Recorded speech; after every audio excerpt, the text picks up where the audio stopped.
"We didn't get anything for your son, he's not really part of our side," my sister said, while her kids dug into $90 entrees. My mom whispered, "You should have told us he was coming." I smiled, noted. 5 minutes later they begged me. It was my mom's 65th birthday. She'd been planning the dinner for months like it was some kind of royal event. Private room, wine list thicker than a Bible, custom-printed menus with her name on them. She made it clear it was important to her. She wanted all of us there, dressed nicely, smiling and playing happy family in front of the extended relatives. I agreed to pay. She didn't ask, but she hinted until I offered. I knew what it meant to her to show off. I arrived 5 minutes late with my son. The room was already full. My sister, her husband, their twins, my mom, my aunt and uncle, 2 cousins I hadn't seen in years. My son was clinging to my arm, excited, asking a million questions. I told him to be quiet just until we sat down. He tried. He's 9. It's a work in progress. As soon as we walked in, the energy shifted. My sister's eyes locked on him like he was a stray dog that had followed me in. My mom looked surprised, like she didn't expect him to exist tonight. I hadn't exactly asked for permission to bring him. I didn't think I needed to. His babysitter canceled last minute and I wasn't about to leave my kid home alone. My mom gave me a quick hug, then leaned in close and whispered, "You should have told us he was coming." I didn't respond. Just pulled out a chair for my son and sat down. The twins were already halfway through their appetizers. They were laughing and talking about school trips and something their dad had bought them. My son tried to join in, but no one answered him. My sister barely glanced in his direction. The server brought drinks. They gave the twins special mocktails in fancy glasses. My son got water. He didn't notice. He was too busy marveling at the chandelier. Dinner came. $90 steaks, lobster tails, mushroom risottos. My sister's husband joked about the wine costing more than their microwave. My son poked at his buttered noodles and asked why they didn't have chicken nuggets. I offered him part of my plate. My mom watched silent. Then my sister leaned over just to me and said it in a low voice. "We didn't get anything for your son. He's not really part of our side." I didn't say a word. Just turned back to my son and helped him cut up his food. 5 minutes later, when the server came around to ask who the check was going to, I answered. "Not me." Everything stopped. The room quieted like someone had hit a mute button. My mom stared at me. "You said you'd pay." I said I changed my mind. "Why?" "Because I don't pay to watch my kid be treated like an outsider. Especially not by his own family." My sister rolled her eyes. My mom said I was being selfish, ungrateful, ruining the whole evening. My son looked up at me confused. The cousins tried to say it wasn't a big deal, that maybe we were all just a little tense. Then my aunt stood up. Slapped my mom across the face. I never thought I'd see that. But it happened. "That's your daughter," she said. "And that's your grandson. What the hell is wrong with you?" No one spoke. I took my son's hand and we left. That was the last time I let any of them pretend we were family. The next day felt surreal. Like the air was heavier somehow. I kept playing the dinner over in my head. The looks, the whispers, the moment my aunt's hand cracked across my mother's face. My son thankfully didn't seem shaken. He asked if we were still in trouble. I told him no. Not us. By the time I put my phone on the charger that morning, I had 13 missed calls. 6 from my mom, 4 from my sister, the rest split between relatives who had suddenly found their voices. 3 voicemails from mom. I didn't listen to any of them. I already knew the rhythm. First one would be her sounding calm but wounded, her signature move. The second more irritated.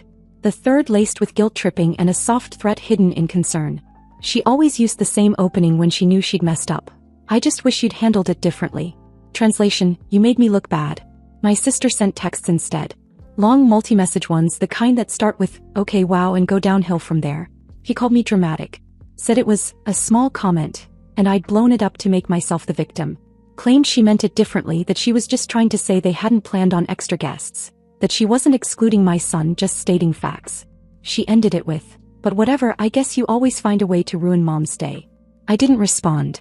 Not because I was trying to be dramatic. I just couldn't. The energy it would have taken to untangle their mess of excuses, spin, and fake apologies wasn't something I had in me anymore. I spent the day with my son instead. We went to the park. I let him pick whatever he wanted for lunch. I made space for peace in a week that had already run out of room. That night my mom showed up at my door. No call. No text. Just her standing there holding a plastic container with a lopsided chocolate cake like it was some kind of peace offering. She said she came to talk. That she wanted to see her grandson. I let her in. My son was on the living room floor building a Lego tower. She crouched down beside him, complimented his little project like nothing had happened. Like the night before hadn't existed. Then she turned to me. I overreacted, she said. You caught me off guard. But maybe I deserved it. I didn't say anything. He started talking more. Fast. Rambling. Said she'd been under a lot of pressure planning the dinner, that she didn't mean to be cold, that I should have given her a heads up about bringing my son because she wanted everything just right. She said my sister's words were taken the wrong way, that I always assume the worst, that I'm too sensitive sometimes, but she knows my heart is in the right place. Then came the line I'd heard more times than I could count. You know how your sister is? I said yeah. I do. And you let her be that way. She didn't reply. Just quietly looked back at my son, then asked if she could take him to lunch the next day. I told her he had school. Things were weird after that. For the next couple of weeks, there was this surface-level peace. Like someone had wiped up a spill without actually cleaning the stain underneath. My sister invited us to her place. Claimed her twins missed my son. I agreed, mostly for the kids. We went. They played. We smiled. My sister acted like everything was fine. She handed me a glass of wine and said she was glad we could all move on. And for a minute I almost believed her. Until the phone call. It was a Thursday evening. My cousin Amanda called. I hadn't spoken to her since the dinner. She hadn't been there but heard all about it from my aunt. He sounded strange. Hesitant. She said she'd been over at my mom's that afternoon. My sister was there too. They didn't know Amanda was in the next room when they started talking. At first it was just gossip. But then they started talking about me. Amanda said my mom had mentioned I was going away for the weekend. I had told her we were planning a little cabin trip. Nothing big, just a break. And then clear as day my sister said, "This is perfect. We'll go in while she's gone. She won't even know." Amanda paused on the phone.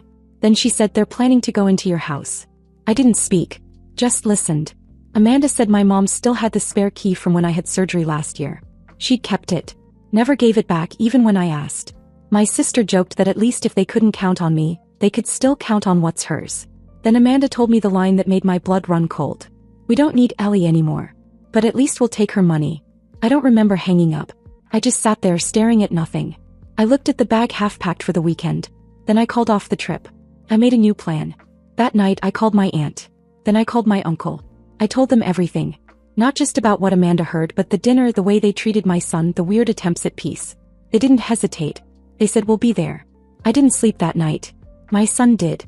He was excited for the trip, but I told him it was postponed. He didn't ask why. And I waited. Because if they were coming into my home, they'd find out real fast who lived there. All day Saturday I felt like I was moving through water. My son didn't notice anything was wrong. He was thrilled to have a weekend at home with waffles, cartoons, and me. I let him pick out a toy at Target, made popcorn, and smiled like I didn't know what was coming. But inside my head was spinning. The backdoor key. The comments Amanda overheard. The fact that my mother and sister were willing to go that far. Not just talk behind my back but actually enter my house when I wasn't supposed to be there. I kept replaying their plan in my mind. "We don't need her anymore. But at least we'll take her money." They had said it out loud like it was nothing.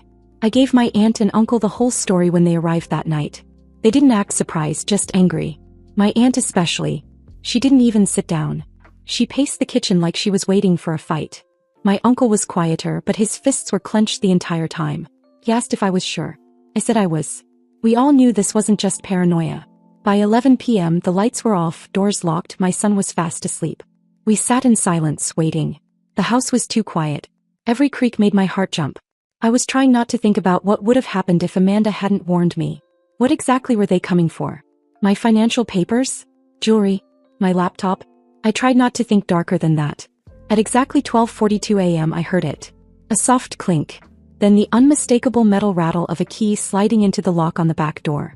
My heart was already in my throat, but I stayed still. The door opened. I was standing at the edge of the hallway, hidden behind the corner. My aunt was in the guest room, crouched beside the bed. My uncle was by the stairs, waiting. Felt like the air had frozen. Footsteps. 2 pairs. Slow, careful, familiar. Then whispering. My mother's voice. Then my sister's. Something about checking the office first. I felt sick. They were really doing it.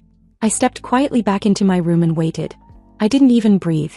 A few seconds later my bedroom door creaked open, and there they were. My sister walked in first, flashlight on her phone, scanning my desk. My mom followed close behind, holding something in her hand. I couldn't tell what. She looked determined. Not nervous. Like she'd done this before. Then they saw me. Just standing there. My sister froze like someone had hit pause. My mom blinked once and took a step back. "You lost?" Neither of them spoke. I stepped forward and said it again. You break into your daughter's house in the middle of the night, and don't even bring snacks?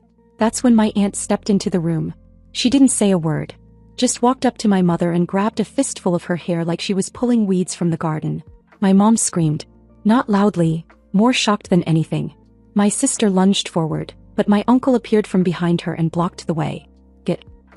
They tried to lie. Said they thought something had happened to me, that I wasn't answering my phone, that they were worried. They threw everything at us hoping something would stick. I didn't flinch. I said I knew about the plan. Amanda told me everything. You were going to come in here, snoop around, maybe take a few things, and what? Pretend you didn't? My mom said it was a misunderstanding. That Amanda twisted her words. That this was just a giant overreaction. But I wasn't even listening anymore. You said you don't need me. So don't expect me to clean up your mess. My sister was crying now, which was hilarious. She tried to make it about our childhood, about how I've always misinterpreted things, that she was just trying to help mom. Help her rob me? My aunt was still holding on to my mom like she didn't trust her not to bolt. Finally, she let go and shoved her toward the door. My uncle told them to leave. My mom turned around one last time and looked at me like I was the problem. You're seriously choosing them over us? I said, you broke into my house. This isn't about sides. This is about me finally being done. Then I looked at my sister. I hope you got a good look around. It's the last time you'll ever be in here. They left. Furious, humiliated, and speechless for once. I locked the door behind them. Then I walked straight to the drawer in the kitchen and pulled out the key my mom had kept. The one I'd asked for 3 times already. I smashed it with a hammer. And the next morning I had the locks changed. They were right about one thing. They don't need me. Good. Because I don't need them either.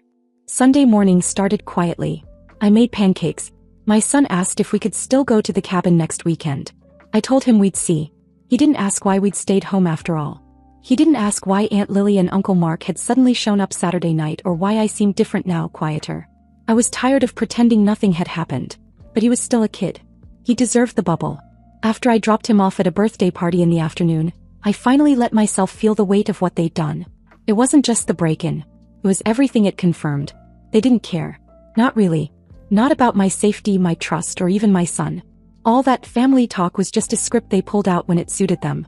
And still, I half expected someone to show up and apologize. Maybe my mom would call, finally own up to something. Maybe my sister would have a breakdown and beg to fix things. Instead, around 6 p.m. I got an email. From my sister. Subject line, "We need to talk for real this time." I opened it. 3 long paragraphs. The first was all performance. How hurt she was by my behavior, how I'd embarrassed mom, how I'd soured the atmosphere for everyone. The second paragraph tried to spin the break-in like it was a simple misunderstanding. She said they thought I might have been in danger, that they were just checking in. At midnight, using a key I never gave them. Then the last part. The part that really made my stomach turn. She wrote that I'd become unpredictable lately. That maybe I needed some rest, or even professional help. That if I wasn't careful, people would start questioning whether my son was safe in my care. I sat there staring at that line. That was the move. She was threatening custody. I could feel my ears ringing. It was no longer about petty dinner fights or who paid the bill. She wanted to destroy me from the inside out. And worst of all, it didn't even feel personal. It felt strategic. Like she'd thought about it. Like she had the nerve to say "you're not well" with that smug little smile. I didn't respond. I went back through every drawer, every file box, every old backup drive I had, looking for anything, everything. And I found it. 10 years ago, my mom had given me a beat-up dresser for my first apartment. Inside, under the bottom drawer, there was a taped envelope she'd forgotten about. I'd stashed it away, meaning to throw it out. I never did. Inside it were letters. Old tax documents. One caught my eye, handwritten in my mom's careful curling script. It was a note explaining why she'd claimed me as a dependent after I'd moved out.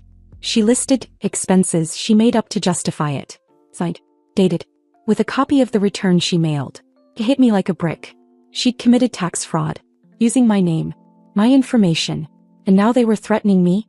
I took photos, clean scans, uploaded everything to a private cloud. I even printed copies and put them in a safety deposit box I hadn't used in years, just in case. Then I did something I never thought I'd do. I made an appointment with a lawyer. I didn't want to sue anyone. I didn't want money or drama. I just wanted protection, for me and for my son. I explained everything. The threats. The break-in. The manipulation. The lawyer took one look at the documents and said, "You're going to want to keep that. It's not just leverage, it's insurance."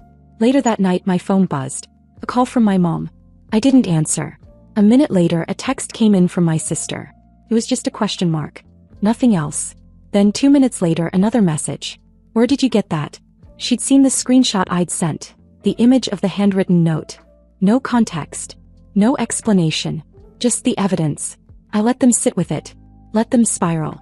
But I wasn't done yet. Because something was still off. Something Amanda said when she warned me about their plan had stuck in the back of my mind. That they didn't just want to check the house. They wanted something. So I checked. I opened my safe. The one hidden behind the false panel in my bedroom closet. Nothing was missing. But one of the folders was out of place. It held the deed to my house. Difference. My will. And tucked inside the back, second key. To my office. I didn't even know it was there, but someone had. Someone had been in the safe. That's when I realized. They weren't just going to rob me. They were looking for a way to take everything. I didn't sleep that night. I sat at my kitchen table, rereading the same sentence from the will folder like my brain was trying to make sense of a world that didn't exist anymore. Someone had gone into my safe. That folder was always tucked perfectly, untouched. But now one tab was bent and a sticky note I remembered leaving inside was gone. That second key, I didn't even know it was in there. I must have stashed it months ago when I changed my office locks. And yet someone found it. Someone was in my closet, opened the panel, opened the safe and went through documents with my name on them. Probably while I was sleeping. Or out. Or maybe even that night when they thought I was gone for the weekend. That's when it became real. They weren't just trying to hurt me. They were trying to position themselves. Take whatever I had, use whatever they could find. And if I hadn't canceled the trip, I don't know what would have happened. I called the lawyer the next morning and asked about securing power of attorney, guardianship and making sure no one could claim rights to anything. My house, my son, my accounts, without going through a courtroom. She didn't even blink. Said she'd seen worse. Said the smartest thing I could do now was document everything, shut every door and burn every bridge they thought they had access to. So I did. I started by calling the bank and removing my mom as an emergency contact. She didn't know she was still listed. Something I set up years ago when I was pregnant and scared. Then I changed the passwords to everything. I closed 2 credit cards, opened new ones under a different provider. I even contacted my son's school and removed my mom and sister from the pickup list. The office assistant didn't ask why. Then I blocked them. Phone. Socials. Everything. No more access. No more warnings. No more explanations. But they didn't take it quietly. It started with texts from unknown numbers. Family doesn't do this to each other. Your son will grow up hating you for this. You've lost your mind. I ignored them. Then they got creative. My cousin Jenna messaged me on Instagram saying my mom was crying every day, that I was breaking her heart. I blocked her too. The only people I kept in contact with were my aunt, uncle and Amanda, the one who warned me. Amanda told me they were panicking. That my mom was terrified I'd go public with the note. And my sister was afraid I'd show it to her husband. That was interesting. Apparently she'd never told him about any of the money issues or the tax thing, or even how deep she was in my finances when she helped mom with bills. They were scrambling. And I didn't care. Then 2 weeks later something strange happened. My son's father, who hasn't been in the picture in years, texted me. Just a short message. Hey, your sister called me. Told me you might not be okay. I stared at it for a long time. They went that far. They called my ex. A man who barely knows where we live. A man who skipped birthdays, holidays, even a hospital visit, and told him I was unstable. They were hoping he'd start something. Maybe try to push for custody. Maybe stir up some kind of investigation. Maybe just rattle me enough to break down and come crawling back to them. But he didn't. He asked if we were okay. I said yes. I told him exactly what had happened. To his credit, he didn't push back. He just said, "That's messed up, and let me know if I need to shut her down." It wasn't much. But it was something. I realized then, I had nothing left to give them. And they had nothing left to take from me. The door was closed. They were on the other side. And this time, it was going to stay that way. It's been 3.5 months since the night my mother and sister broke into my home. Since I changed every lock, blocked every number, and stopped pretending that being family meant anything when respect was gone. At first, I kept expecting the next storm. A legal notice. A welfare check. Some twisted final move in their campaign. But nothing came. They didn't go public. They didn't try to show up again.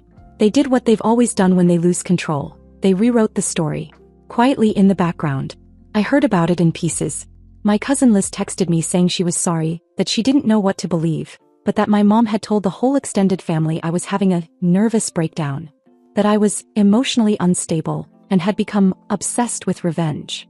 They even floated the idea that my aunt and uncle had turned me against them, that I was brainwashed, that I was isolating my son and living in paranoia. They wanted people to pity them. Maybe some did, but not the ones who mattered. My lawyer helped me seal up the rest. Financials, custody paperwork, property. Everything was updated, protected. I added a clause in my will that neither my mother nor sister could ever be considered as guardians of my son, under any condition. Just writing it made my hands shake, not from sadness but from relief. I started to realize how much of my life had been quietly shaped by fear. How many decisions I'd made trying to avoid conflict with them. How often I walked on eggshells because it was easier than being accused of starting drama. Now I had none of that. No more begging them to hear me, no more giving them the benefit of the doubt. And they knew it. That's when the messages started. First, a text from a new number. It was my sister. Just a simple, "Please talk to me." A week later, an email from my mom. No subject line. "I miss you. I miss my grandson. Can we start over?" Then another message. "Don't let a mistake ruin our whole family." Mistake. That's what they were calling it now. The break-in. The lies. The threats. The attempt to make me look unfit. All a mistake. I didn't reply. I didn't rage or argue. I just left them on read, which for people like them, is worse than a confrontation. It means they no longer matter enough to fight with. But here's the part one didn't expect. The guilt didn't come. Not the old, familiar guilt they always knew how to stir up. That sense of obligation, like I owed them forgiveness for the sake of keeping the peace. It was gone. What replaced it was clarity. I wasn't keeping the peace before. I was holding my breath. And now that I had finally let it out, I realized what real peace felt like. My son is thriving. We started new routines. Saturday mornings are just ours now. Farmers markets, pancakes, building ridiculous Lego cities on the living room floor. He hasn't asked about them in weeks. My aunt and uncle still visit. They never bring up what happened. We talk about everything else. We laugh more now. Amanda and I are closer than ever. She told me recently that after my mom and sister realized I wasn't responding, they tried to guilt her too. Said she'd ruined the family by taking sides.